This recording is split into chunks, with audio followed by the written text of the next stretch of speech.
Buen día, queridos jóvenes. Acordémonos que estamos ante la santa presencia de Dios. Adorémosles. Que nuestro Señor Jesucristo nos acompañe y nos proteja siempre. Amén. Bien, jóvenes, en esta oportunidad nos ocuparemos de explicar sobre los aspectos más importantes del renacimiento cultural medieval. Este renacimiento artístico y cultural se llevó a cabo entre los siglos XI y principios del XIII. Esto se debió justamente por el resurgimiento del comercio y el redescubrimiento de obras de filósofos de la antigüedad. También debemos destacar que en este proceso predominó la corriente intelectual denominada la escolástica, voz que proviene del latín y de griego y significa aquel que pertenece a la escuela. Pues bien, una de las figuras más importantes de la escolástica fue el dominico Santo Tomás de Aquino, quien afirmaba que existe una dependencia entre razón y fe, una subordinación de la primera a la segunda, es decir, de la razón a la fe. Retomando entonces, ¿qué era la escolástica?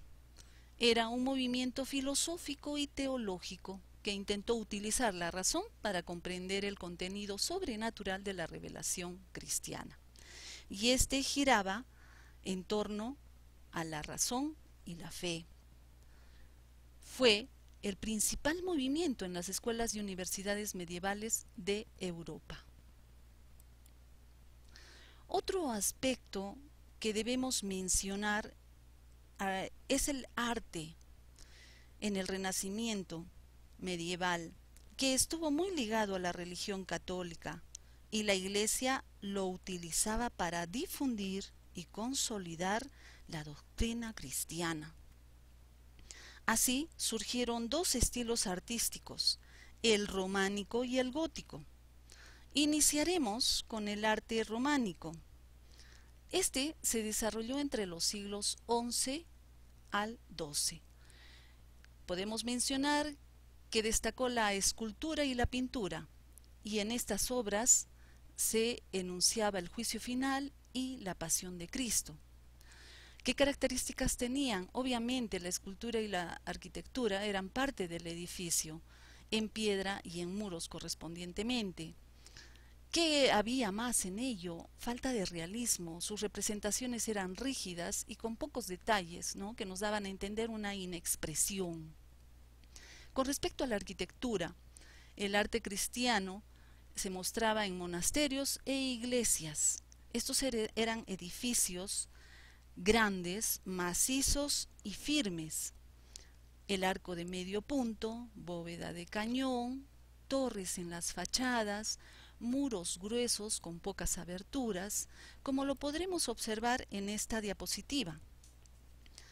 Aquí podemos apreciar estas características, estos elementos de dicha arquitectura románica. Tenemos contrafuerte, capitel, arco de medio punto, columnilla adosada, contrafuerte, capilla, etc.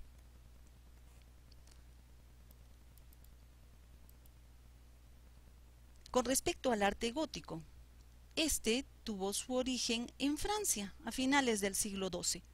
Fue un estilo urbano, financiado, nos dice, por la burguesía, y estos buscaban la belleza. Este se demostró en la arquitectura y se mostraba en catedrales, en lonjas y palacios. ¿Pero qué eran las lonjas? Eran edificios públicos destinados al control o contratación de mercancías, a operaciones comerciales, entre otros. ¿Qué características tenían? Un arco ojival, bóvedas de crucería, arbotantes que sujetan a los muros, aspecto esbelto debido a la elevación de las naves. Y en la escultura y vidrieras, estas eran en piedra como parte del edificio. Volvemos a reiterar, estas figuras eran más realistas. Las vidrieras con una función pedagógica y de luminosidad. Como podemos observar aquí los elementos de la arquitectura gótica en esta diapositiva. tenemos ahí enumeradas para que ustedes puedan observar mucho mejor estos detalles. Tenemos aquí también la famosa Catedral de Notre Dame, esta fachada occidental y esta vidriera muy hermosa con motivo religioso. Y finalmente debemos ocuparnos sobre la educación medieval. ¿Qué instituciones había y a quiénes impartían los conocimientos? Pues eran de tres tipos: las escuelas palatinas, las escuelas monásticas y las escuelas catedralicias. Empezaremos con las escuelas palatinas. Fue fundada por Carlomagno, ya que el emperador era un fiel defensor del cristianismo en general y de la Iglesia en particular. Esta escuela es lo más cercano a lo que conocemos hoy como las universidades. Estaba regentada por eclesiásticos, su enseñanza se impartía por clérigos.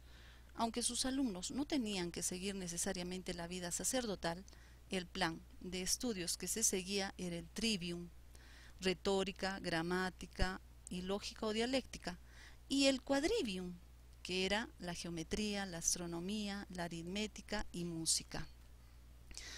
¿Qué había en las escuelas monásticas? Aquí se impartían los estudios más elementales, se daban en los monasterios y allí acudían los niños de los alrededores. Eran gratuitas y proporcionaban una educación muy básica y fundamentalmente oral. Los niños más pobres aprendían a través de la repetición conceptos básicos de la religión y las principales oraciones.